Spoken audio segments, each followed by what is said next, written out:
concept, right? Women have the same rights as men, right? Okay, we're all human. But unfortunately, our history until 2020 has shown us that something's been different. So I'm going to give you some numbers, some very important numbers I want you to keep in mind. 49, 59, 38, and 97.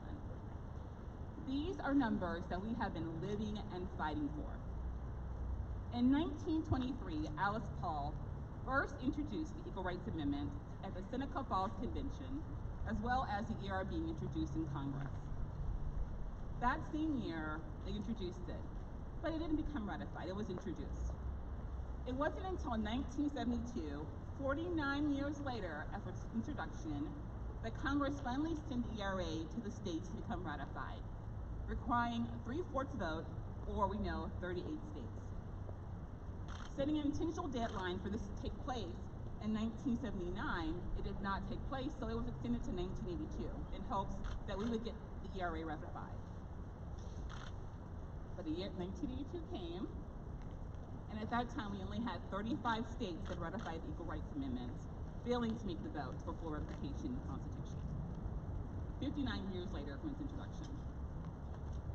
Now, many people would get discouraged, right? They would give up, they would feel defeated. However, what we know now is that Congress did not fully understand the relentless, unwavering determination of powerful feminists and allies. So we continue to fight, and we continue to resist and persist. Now, 38 years later, after initial 35 states ratified the Equal Rights Amendment in 1982, Virginia has just become the 38th state to ratify the Equal Rights Amendment. This is such an amazing accomplishment. And this has happened 97 years after its first initial introduction. You cannot tell me what a powerful group of activists and feminists will do. We will not stop until we get the job done. Am I right? And although this is an extremely important time that's taking place, right now today actually at noon Eastern Standard Time, Virginia went to take the final vote to the floor to have Article 5 amended to include this in the Constitution of Article Amendment 28. So we are just believing and receiving, and we're going to know that this is going to take place, and women will finally be recognized as equal. Although we know we've always been equal, right? But we cannot stay complacent with this. We cannot stop at the 38th state. Utah, you are just as important as Virginia, as the other 38 states. Right? And it's very important that you move forward with ratifying the ERA. When we ratify the Equal Rights Amendment, we are letting our community know, our women know, the mothers, the daughters, the sisters, the friends, that we believe they deserve to be treated just and be protected under the law. And it doesn't matter what their class is, it doesn't matter what their religion is, their social status, their sexual orientation, or their race. We are all equal under the law. And we deserve the just and due protections that the Equal Rights Amendment will provide us. So as you move forward today, and you're making the commitment to ratify the ERA in Utah, I want you to go inside here, inside your capital, right? You're going to talk to your senators, you're going to talk to representatives, and you're going to say to them, Senator, is your mother equal? Rep, is your daughter equal? Senator, is your friend equal? And if they say yes, well, then you should have no problem ratifying the ERA, should you? We want to make sure that our women know that they can feel safe in our communities, that they are not going to be discriminated based on their gender, at work, or have to deal with no protection due to gender violence. We want to make sure they're protected and they feel a safe place to grow. So as you move forward and we continue this journey, I want you all to not give up, do not quit, do not feel defeated, because what we see today is 97 years later, we have finally received victory with ratifying the ERA. So let's So let's continue to organize, galvanize, elect leaders who will make commitment to every woman that every woman will have equal rights under the law. So when I say Utah will, you will say ratify the ERA. Now get your voices ready. Get it all there. Ready? All right, Utah will ratify the ERA. One more time, Utah will ratify the ERA. Now make sure everybody in Utah hears you. Utah will ratify the ERA. All right, Utah. Thank you, Christian. Thank you. It's now my pleasure to introduce the amazing co-chair of the Equal Rights Coalition, Kelly Whited-Jones. Thank you so much for being here today. It's amazing to see your faces and your enthusiasm. It's an honor to join you here on the steps of the People's House, the Capitol building, in support of the 28th Amendment to the Constitution. Equal Rights Amendment. Doesn't that sound amazing? Yes. Say it with me. 28th Amendment. Equal Rights Amendment. 28th Amendment. Equal Rights Amendment. Thank you. This is not the first time that I have stood on these steps for this cause. 3 years ago, I joined many of you who climbed these steps in the largest march in Utah history, organized by Utah Women Unite and the National Women's March. We worked with Senator DeBacus for 2 years to pass the ERA, but it did not make it out of Rules Committee. Last year, Utah Women Unite was proud to work with Representative Karen Kwan on HJR 21, the Reaffirm Respect for Utah Women resolution, which passed unanimously. A first step bill where every legislator committed to elevate the status of women in Utah. This year is the next step, and I am fortunate to join forces with the Utah ERA Coalition, more than 30 local, nonpartisan organizations, countless women and male allies who have been working on the ERA for many years, and together we are moving the needle. The Utah Policy Poll released this month reports broad support for the ERA. Yes! 71% of Utahns supporting ratification this year.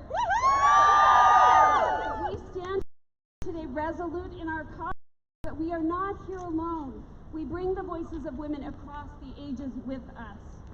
In Utah, celebrations are happening all over our state to honor suffrage, women winning the right to vote. They agitated, they marched, they paraded, they demanded their rights, and we stand here today because of their efforts. Utah women were part of this important heritage.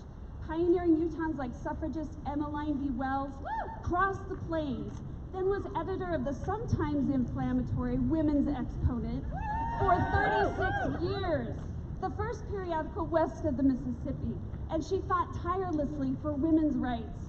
She and Utah women had to win the right to vote not once, but twice. And Utah was the second state to include an equality clause in our own state constitution. It's been there since 1896. And it echoes the language of the Equal Rights Amendment, called the Lucretia Mott Amendment. But we cannot celebrate suffrage without confronting our past and acknowledging that suffrage brought about rights for white women and not our sisters of color. As Representative Karen Kwan stated a few weeks ago, we must make the names of all women part of this celebration of suffrage, because many of them fought for rights that they themselves would not enjoy for 60 more years. We can't suffrage without her twin sister, equal rights under the law. Women are not constitutionally protected, and we won't be until the 28th Amendment is officially recognized. Amen. We cannot celebrate equal rights without acknowledging that, like suffrage, our effort is incomplete until it truly includes all women, not just women that look like me. I commit to you to stand with you in the fight ahead to bring full equality to all under the law. We cannot celebrate suffrage and equal rights without acknowledging that the work of our ancestors is not done. I grew up about an hour from here on a small farm in Orem. We worked hard on our farm. Sometimes we were working in the dark, sometimes like today, in the cold, and long after the sun went down. It often meant that we watched others play as we worked. We worked in the cold and in the heat. And the lessons I learned on that farm are that you do not rest while others work. I learned that if a job is worth doing, it is worth doing well. And I learned that you keep working until you finish the job. Our job in the ERA is not finished. Virginia has met the 38th requirement, but that does not mean our rights are guaranteed. There is great opposition to women's equality, and sadly, it comes from other women often who do not know that they work against their own best interests. Amen. Yeah. We must have the hard conversations. We must extend ourselves. We must meet misinformation with education.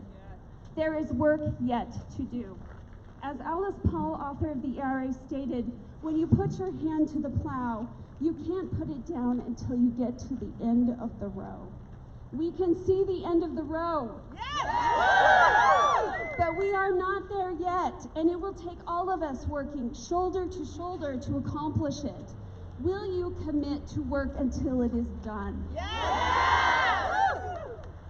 Today, our voices join with our sisters in Virginia who are gathered in Richmond at this very moment, putting the final touches on their ratification of the 28th Amendment to the U.S. Constitution. Yes! But Utah must do its part. There are legal battles ahead, battles that we are prepared to fight, that will require other states to ratify so that we have number 38, number 39, number 40, and on and on. Yes! Until there is no denying us our equal rights. We must continue this work, sometimes in the dark and in the cold, until it is finally finished because it is too important to lay it down.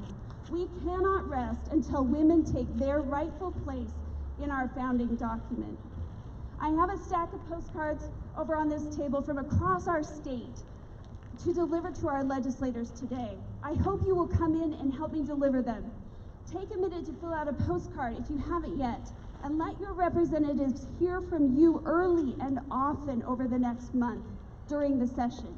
The opposition is calling their armies to send emails against the ERA, mobilizing around misinformation and fear. But there are more of us. Contact your legislators by phone and through email about why you need protection in the Constitution. Sign up to become a silent sentinel. Like the suffragists did before us, we will stand silent, holding a message of equality in the state capitol every week of the session until our voices are heard. We need your support, and we have equal rights on our side. It's amazing to be with you today and to feel of your strength and of your courage, but the rally is not the thing. It's what we do the day after the rally that counts. Join with me. 28th Amendment, Equal Rights Amendment. 28th Amendment, Equal Rights Amendment. 28th Amendment. Thank you so much.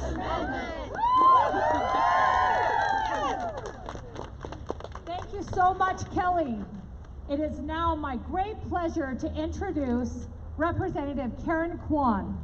She has served in the Utah House of Representatives from the 34th District since 2017. She is also an Associate Professor of Psychology at Salt Lake Community College. Representative Kwan is sponsoring legislation for the 2020 session that will focus on Utah ratification of the Equal Rights Amendment.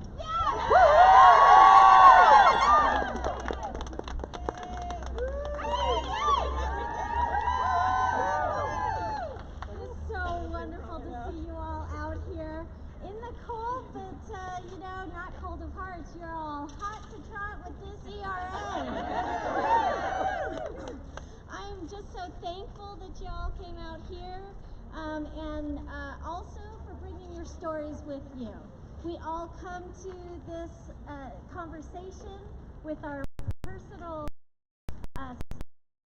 stories and the reasons why it's and it's really important that your legislators hear that story.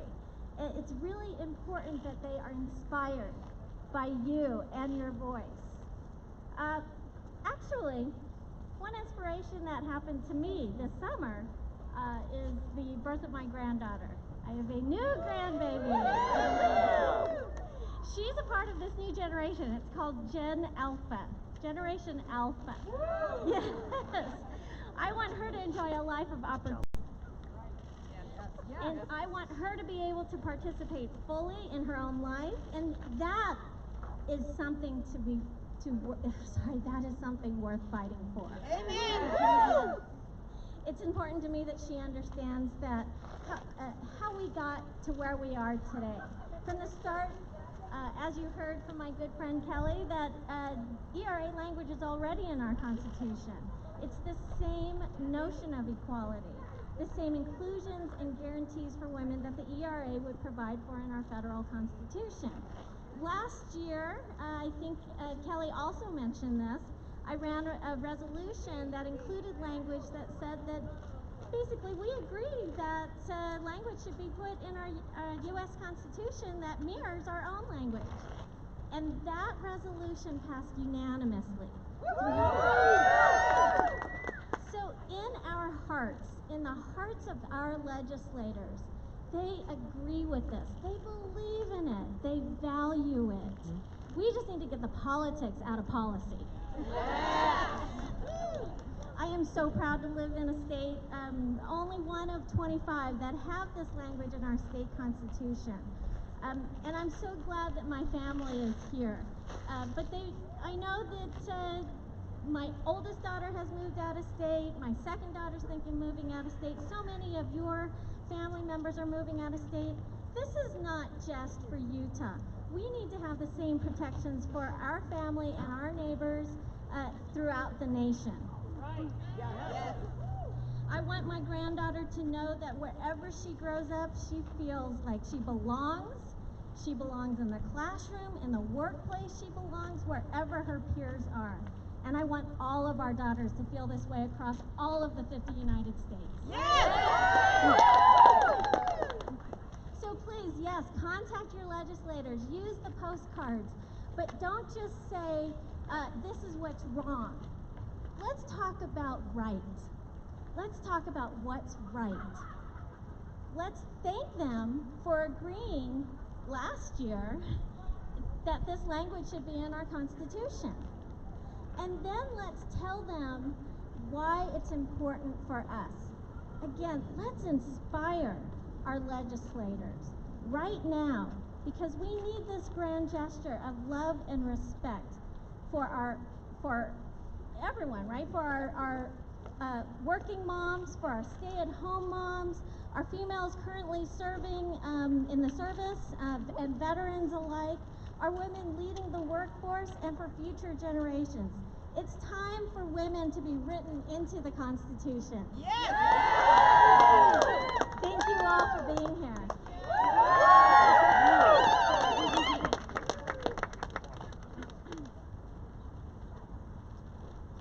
So we will break right now. Thank you so much for taking your lunch hour for equality. What a great thing. Come on over, please fill out a postcard or 2 or 20, and then we will go right inside and deliver those to our representatives and to our senators.